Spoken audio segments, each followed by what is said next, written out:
ਸੱਜਣੋ ਤੇ ਮਿੱਤਰੋ ਅਫਜ਼ਲ ਵੰਜਲ ਦਾ ਸਲਾਮ ਹੋਵੇ। ਅੱਜ ਸਾਡੇ ਕੋਲ ਅਨਵਰ ਉਦਾਸ ਸਾਹਿਬ ਪੰਜਾਬੀ ਦੇ ਸ਼ਾਇਰ ਮੁਰੀਦਕੇ ਦੇ ਵਾਸੀ ਮੌਜੂਦ ਹਨ। ਸਾਡੀ ਖੁਸ਼ਕਿਸਮਤੀ ਹੈ ਕਿ ਸਾਡੀ ਇਹਨਾਂ ਨਾਲ ਮੁਲਾਕਾਤ ਹੋ ਗਈ ਹੈ। ਆਓ ਥੋੜੀ ਜੀ ਗੱਲਬਾਤ ਕਰਨੇ ਇਹਨਾਂ ਨਾਲ। ਜੀ ਅਨਵਰ ਉਦਾਸ ਸਾਹਿਬ, ਸਭ ਤੋਂ ਪਹਿਲੇ ਤੇ ਆਪਣਾ ਥੋੜਾ ਜਿਹਾ ਮੁਖਤਸਰ ਤਾਰਫ ਕਰਵਾਓ। जी मैं फतेहपुर मुरीदके के नज़दीक एक पिंड है, उत्थे 1 जनवरी 1956 ਨੂੰ पैदा अच्छा। होया। मेरे वालिद साहब का नाम नूर मोहम्मद मिर्ज़ा। फतेहपुरी तो मैं जी प्राइमरी तालीम है वो उत्थे हासिल की, गौरमेंट स्कूल प्राइमरी फतेहपुर तो। उस तो बाद असी 1965 ਵਿੱਚ मुरीदके आ गए ਤੇ मुरीदके फिर मंदरवाला स्कूल ਵਿੱਚ मैं कुछ देर पढ़िया, फिर हाई स्कूल तालीम हासिल की।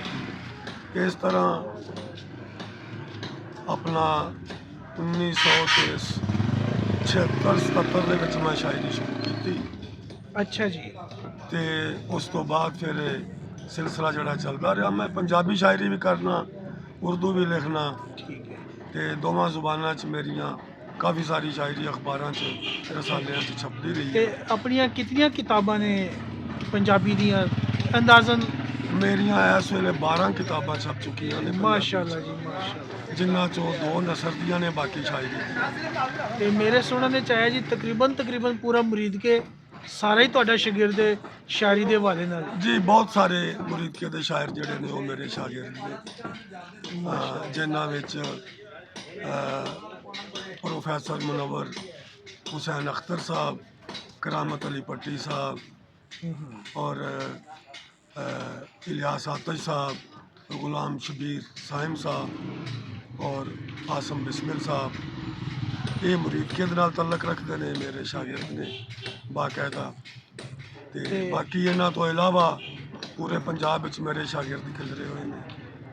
ਤੇ ਅਨਵਰ ਸਾਹਿਬ, ਤੁਸੀਂ ਕੋਈ ਆਪਣੀ ਕਿਤਾਬਾਂ ਦੇ ਨਾਂ ਜ਼ਰਾ ਦੱਸ ਸਕਦੇ ਹੋ ਮੈਨੂੰ? जी मेरी पहली किताब 1984 ਵਿੱਚ ਸਾਵਾਂ ਦੀ ਖੁਸ਼ਬੂ ਦੇ ਨਾਂ ਤੇ ਛਾਇਆ ਹੋਈ ਸੀ। ਅੱਛਾ ਜੀ। ਤੇ ਉਸ ਤੋਂ ਬਾਅਦ 1991 ਦੇ ਵਿੱਚ ਮੇਰੀ ਗਜ਼ਲਾਂ ਦੀ ਦੂਸਰੀ ਕਿਤਾਬ ਸਾਵੀ ਰੁੱਤ ਦੇ ਸੁਪਨੇ ਛਾਇਆ ਹੋਈ। ਕਿਹੜੀ?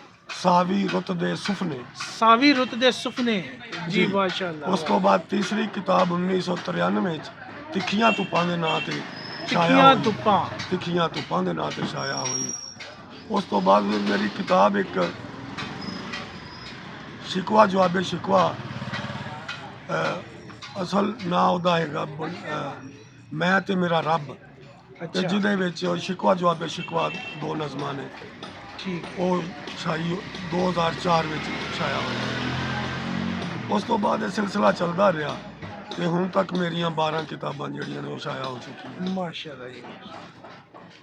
ਤੇ ਆਪਣਾ ਹੋਰ ਕੀ ਸ਼ੁਗਲ ਨੇ ਅਨਵਰ ਉਦਾਸ ਸਾਹਿਬ?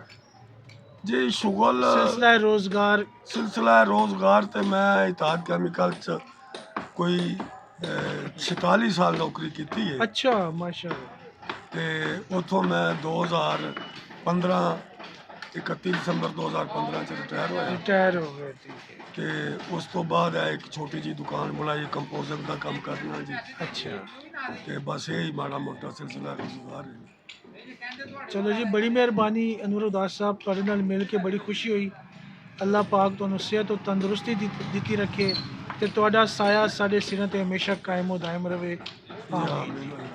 ਅੱਲਾਹ ਤੁਹਾਨੂੰ ਵੀ ਤੰਦਰੁਸਤੀ ਦੇਵੇ, ਜ਼ਿੰਦਗੀ ਦੇਵੇ, ਲੰਮੀ ਉਮਰ ਕਰੇ ਤੇ ਤੁਹਾਡਾ